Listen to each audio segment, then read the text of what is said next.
Hi, welcome to my void. I've invited you here today to talk about the film The Substance. More specifically, I want to talk about one shot in the film which drives me completely bonkers. The Substance is a 2024 horror film directed by Coralie Farjar. It explores themes of body horror, women's roles in entertainment, and aging. In the shot that I want to talk about, Margaret Qualley is playing Sue, a character who has just been born from the body and mind of Demi Moore's character Elizabeth, after she takes a black market serum to become a younger, more beautiful version of herself. Before we begin, rest assured I have now purchased a pop filter. I am so sorry. So the shot begins as a POV where inside of Sue's head. Then we pan across, and right there, if we go back, as it transitions past here, you see that double line? That's because we've just faded into a 3D rendering of the same room. If you look, you can catch it again. So now we're in a 3D version of the room, and she's standing there, looking in the mirror. She starts walking. Sorry, you'll have to ignore this. The theater had this playing.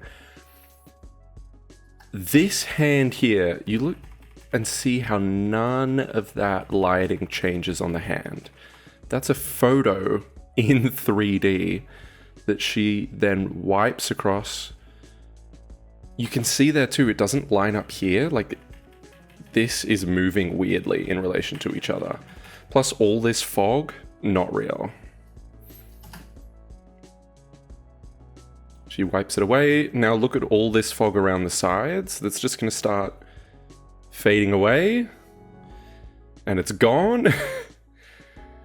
So we're now looking at a video being played inside of a 3D room where the camera's matching the visuals. Sorry, the cinema had this playing. We can just skip past that. The next thing to have happen here is we, bang, lock onto her eye and start zooming in. And it causes all this weird tracking artifacting here because we're stabilizing right on her eye. And about here, you can see from when her eye is moving to all of a sudden her eye is very still. There's an image around her eye of her lid line. And it stays still even when everything else on her face is moving, because we need it to be really, really still so we can do this cool effect here, which is admittedly pretty cool. Then when we zoom out, we get some lovely motion blur. She flicks her hair, and we're back in the real world. If we just play this last part again, right as she flicks her hair, it cuts, and now we're in a real shot of the film again. You can see the exact frame it is, because here we've got this really weird edge cutout from the video of her versus the 3D room, and then this really hard line, no hand, tiny bit of hand, really weird hard line, weird hair, bang, weird hair's gone, hand's here. That line now has enough definition because the hair's there. And we pull back out and you can't see the camera anymore. So that's the full shot. Okay, thanks nerd, but let's zoom out. Why does this bug me so much? Well, because it didn't have to be this way. I don't understand why there's all these tiny little things that I as a video editor could notice when a little bit more work and none of that would have been there. Take, for example, panning across the shower door. Genuinely, all it would have taken is 5 more minutes work to properly line up that fade, and it would have been completely seamless. And remember, this second shot is CG, so they could have made the camera do and move wherever and whatever they needed it to. Why did they do this? This just bugs me because a lot of stuff in this shot could have been made so much better with very little effort. And yes, I have more examples. For example, the movement of the camera in 3D. It's just a little bit fake.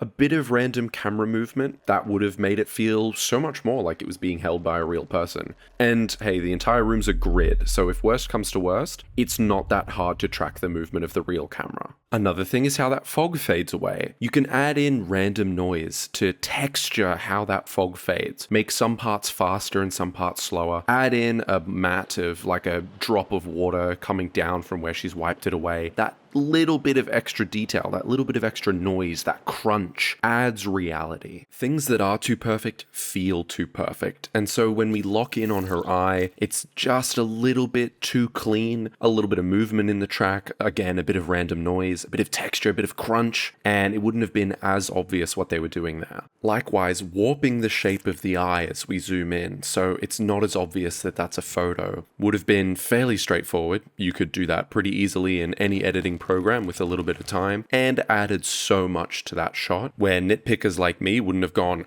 aha! And considering you just used a photo of an eye, why not use a photo of some hair to hide the cut when we come back out of the mirror? That would have taken about as much time as you were already spending. These are all decisions being made somewhere by somebody. The editor, the VFX compositor, the director, the producer who's deciding where we're going to spend the money that day. Someone made the decision that the movie was going to be like this, and that doesn't make any sense to me. Because if you did this shot well, it would be timeless.